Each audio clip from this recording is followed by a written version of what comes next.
সাপুরের ভিডিওটা আমরা দিব না, কারণ হচ্ছে ওনারও একটা জীবন আছে, উনিও কাজ করে খাবে, সবার কাছে বদনাম হয়ে যাবে না হলে, সেই জন্য ওনারকে আমরা হাইড করে রাখবো। প্রথমত আমাদের সামনে একটা ঘটনা ঘটে যায়, আমাদের সামনে দুটি সাপুরিয়া চলে আসে।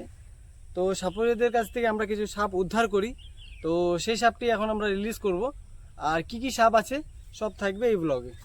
তো চলো সবাই আমরা গিয়ে রিলিজ করব। আর একটা নয়, দুটো নয়, একসাথে তিনটে সাপ রিলিজ করব আমরা এখন। কি কি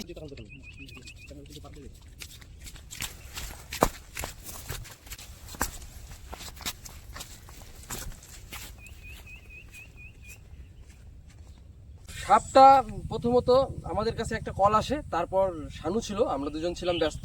তো শানু যাওয়ার পর সাপগুলো উদ্ধার করে নিয়ে আসে সাপুরিয়ার থেকে। তো সাপুরিয়ার ভিডিওটা আমরা দিব না, কারণ হচ্ছে ওনারও একটা জীবন আছে, উনিও কাজ করে খাবে, সবার কাছে বদনাম হয়ে যাবে না হলে, সেই জন্য ওনারকে আমরা হাইড করে রাখবো। প্রথমত আমি সেখানে যাই, যেইখানে মানে আমাকে একটা বন্ধু আমার সে ফোন করে বললো যে ও এরকম জায়গায় মানে সাপুরিয়া সাপ খেলা দেখাচ্ছে। তো আমি বললাম ঠিক আছে আমি যাচ্ছি। তো গিয়ে দেখলাম তিনটে সাপ ছিল, তিনটে সাপ মানে অনেক ব্যাগ ট্যাগ খুঁজে দেখলাম যে হ্যাঁ তিনটেই সাপ রয়েছে। তো খোঁজাখুঁজির পর তারপরে যখন বললাম যে এই সাপগুলো ধরার মানে অনুমতি আছে কিনা, বা আর যে সাপগুলোকে আটকে রেখেছে এই সাপগুলোকে আটকে রাখার অনুমতি কে দিয়েছে, এটা কি অধিকার ওদের? যে কোনো বন্য প্রাণীকে কারো কিন্তু অধিকার নেই, তাকে শিকল দিয়ে হোক বা খাঁচায় বন্দি করে রাখার কিন্তু কারো অধিকার নেই। আর ওরা এই সাপগুলোকে বন্দি করে রেখে কিছু না খাবার দিয়ে এইভাবে যে মানে বন্ধ করে খেলা দেখাচ্ছে পয়সা কামানোর জন্য, টাকা কামানোর জন্য।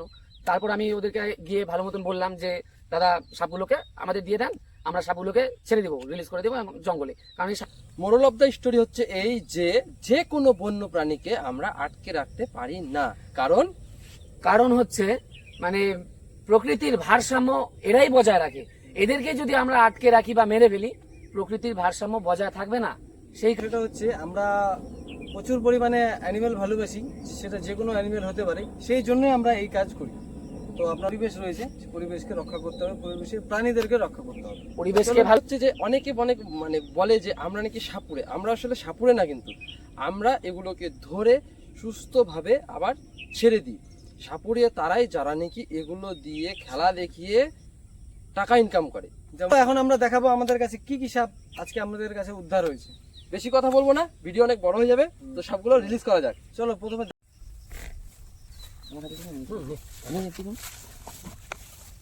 একটা, দুটা, তিনটা।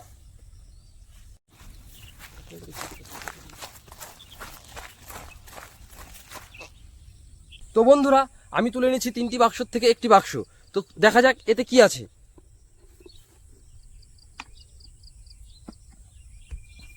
ওয়াও, এটা তো ইন্ডিয়ান স্পেকটিক্যাল কোবরা। ভয়ানক, খুবই ভয়ানক। মিকিদা দূরে থাকো এর থেকে, কিন্তু রেগে গেছে খুব। খুব এর সাবধান, থেকে হাত সরাতে হবে আমার। গর্জন। বাপরে, এ কিন্তু খুব রেগে আছে মিকিদা। অনেক দিন থেকে আটকানো সাপটি, অনেক দিন থেকে আটকানো। হ্যাঁ, এর চোখগুলো দেখো না কি করেছে, চোখ দুটো ঘোলা হয়ে গেছে। হ্যাঁ চলো, একে বেশি আটকে না রাখে রিলিজ করে দাও। চোখেই দেখতে পারেন।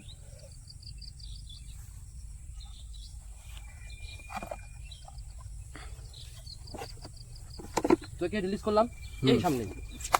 এদিকে আসিস না, আমাদের চলে দিকে যাও। আসবে কি? করতে করতে যাচ্ছে।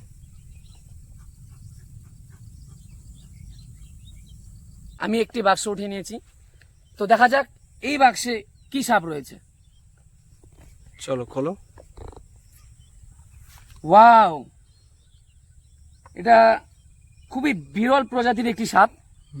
এই সাপটার নাম রেড স্যান্ড বোয়া, যেটা আপনারা দুমুখো সাপ বলে চিনে থাকেন।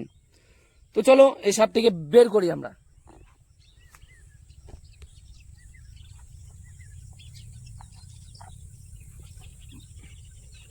এই যে, খুবই বিরল প্রজাতির একটি সাপ।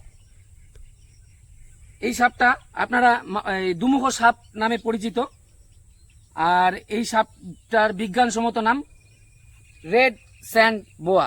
দেখে নিন, আমরা কোনো বন্য প্রাণীকে আমরা আটকে রাখতে পারি না। তো চলো সাপটিকে আমরা রিলিজ করি। কোথায় দিব? যাও, যাবে না তো ওটা, এ খুব আস্তে আস্তে যাবে। আস্তে ধীরে। ছেড়ে দাও, ওর মতন চলে যাবে।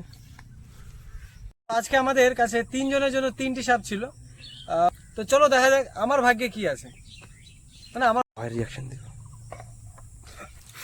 এ তো মনোকরাল কোবরা। ওয়াও, দেখবে সত্যি? তোমরা দেখবে? হ্যাঁ সত্যি।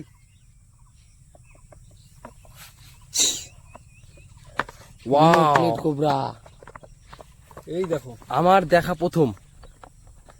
জানি না আমাদের তো। এইদিকে কিন্তু খুবই বিরল। রেয়ার এই সাপটি, কিন্তু খুব রেয়ার সাপটি মনোক্লেড কোবরা। তো চলো একে একটু দেখানো যাক ভালো করে। এ বেশি মজা করা যাবে না, কারণ এ খুবই খুবই বিষাক্ত। বিষাক্ত, আর খুব অ্যাক্টিভ। খুব অ্যাক্টিভ। একটু ফনা তোলাটা দেখালে খুব ভালো হতো। এই কালারটা কাপড় ছিল। তো ক্যামেরাটা নিয়ে আসো সামনে, একটু ফনা তোলা দেখাবো।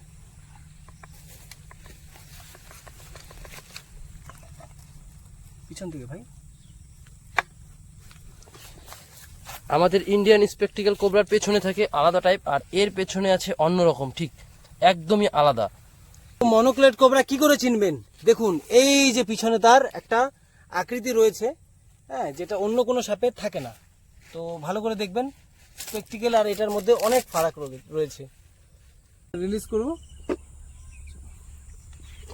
আর আমাদের পুরো গোটা টিমের এই প্রথম মনোক্লেড পাওয়া গেছে, তাও এক সাপুরের কাছ থেকে। আরো যে চলো তাহলে মনোক্লেডটাকে ছেড়ে দেওয়া যাক, বেশিক্ষণ আটকে রাখবো না।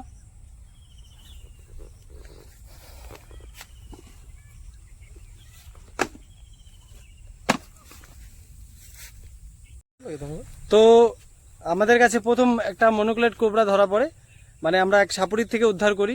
তো সাপটিকে ছেড়ে আমরা খুব আনন্দ পাই, হ্যাঁ খুবই আনন্দ, যেটা বলে বোঝানো যাবে না। তো ভিডিওটা আর বেশি বড় করব না, এখানেই শেষ করব। বাড়িতে যদি সাপ ঢুকে গিয়ে থাকে তো আমাদের সাথে কন্ট্যাক্ট করতে পারেন। আর ভালো থাকবেন, সুস্থ থাকবেন। দেখা হচ্ছে অন্য কোনো ভিডিওতে। টাটা। টাটা।